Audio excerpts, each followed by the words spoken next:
আমি বলবো এরকম ঘন ঘন চেঞ্জ যেন করতে না হয়, আগের থেকে সতর্ক হয়ে তারপরে দায়িত্ব প্রদান করা উচিত।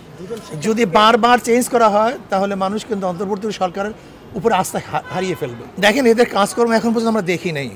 আগেই মন্তব্য করা খুবই কঠিন, তবে আমি আশা করব যেন তারা ভালো, জনগণ যে বৈষম্য বিরুদ্ধে আন্দোলন করেছেন সেই জনগণের আশা আকাঙ্ক্ষা যেন তারা পূরণ করেন। বিস্তারিত কিছু বলতে চাই না, আমি শুধু বলতে চাই প্রতি বিপ্লব ফিরাবার জন্য যে সতর্কতা প্রয়োজন ছিল সেটা সেই সতর্কতা অবলম্বন করছে। আমরা সবাই সজাগ আছি, সচেতন আছি, কোনো অবস্থাতেই যেন বিদেশি কোনো শক্তি হস্তক্ষেপ করতে না পারে এবং করতে দেবো না ইনশাল্লাহ। দেখেন, এটা হলো একটা প্রেক্ষাপট কিন্তু স্থায়ী কোনো সমাধান না। এটা স্থায়িত্ব বলতে কিছু নেই। এখানে একটা কিন্তু প্রতি বিপ্লবের কথা এসেছিল, যারা বিপ্লবী তারা কিন্তু প্রতি বিপ্লব হতে দিতে চায় না, তাহলে তো দেশ আরও সংঘাতের দিকে চলে যাবে। বিস্তারিত কিছু বলতে চাই না, আমি শুধু বলতে চাই প্রতি বিপ্লব ফিরাবার জন্য যে সতর্কতা প্রয়োজন ছিল সেটা সেই সতর্কতা অবলম্বন করছে। আমরা সেই প্রথম থেকে আজ পর্যন্ত যারা অ্যাসাল্ট হয়েছে, যারা ক্ষতিগ্রস্ত হয়েছে, যারা নিহত হয়েছে, আহত হয়েছে, আমরা তাদেরকে বিভিন্ন হসপিটালে আগের থেকে ঘুরে ঘুরে দেখতেছিলাম, তাদের বাসায় গিয়েছিলাম। তারই অংশবিশেষ আজকে আমরা পঙ্গুতে এসেছি। মাঝখানে যেহেতু অনেকগুলি হসপিটালে গিয়েছিলাম, এখানে যেহেতু তারা ভালো আছে, অনেক জায়গায় দেখা যায় যে এমন হসপিটালও আছে যেখানে সুশিক্ষিত চিকিৎসা হচ্ছিল না, সেগুলো দেখার জন্য আমরা চেষ্টা করেছি।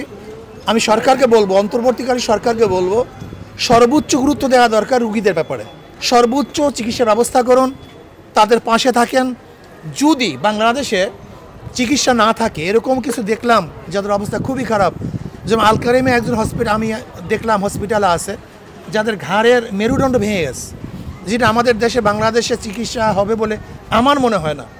সেহেতু আমি মনে করবো খুঁজে খুঁজে বাংলাদেশে যদি চিকিৎসা না হয় তাহলে সর্বোচ্চ গুরুত্ব দিয়ে বিদেশে তাদেরকে চিকিৎসার ব্যবস্থা করা হোক, এটা আমি সরকার অনুরোধ করব। যদি এটা ব্যর্থ হন তাহলে মনে করবো আপনি প্রথমেই ব্যর্থতার দায়বদ্ধ আপনাকেই গ্রহণ করতে হবে, এটা আমার অনুরোধ থাকবে।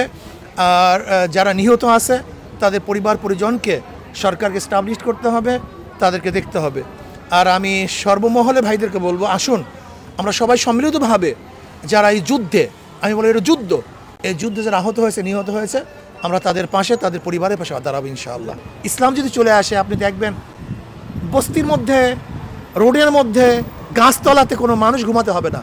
এটা ইসলামের দায়িত্ব। আমারও যে দাম, ওই গাছতলায় যে ঘুমায় তারও একই দাম। আমিও যে মানুষ, রাস্তার পাশে যারা ধুকে ধুকে মরছে তারা একই মানুষ। ইসলাম মানবতার মর্যাদা চায়, মানুষকে তারা উন্নয়ন করতে চায়। কাজে ইসলাম যদি চলে আসে তাহলে মুসলমান, হিন্দু, বৌদ্ধ, খ্রিস্টান, গরিব, ধনী, শিক্ষিত, মূর্খ, পুরুষ, মহিলা, যার যে অধিকার, সমস্ত অধিকার বাস্তবায়ন হবে, এটা আমার বিশ্বাস।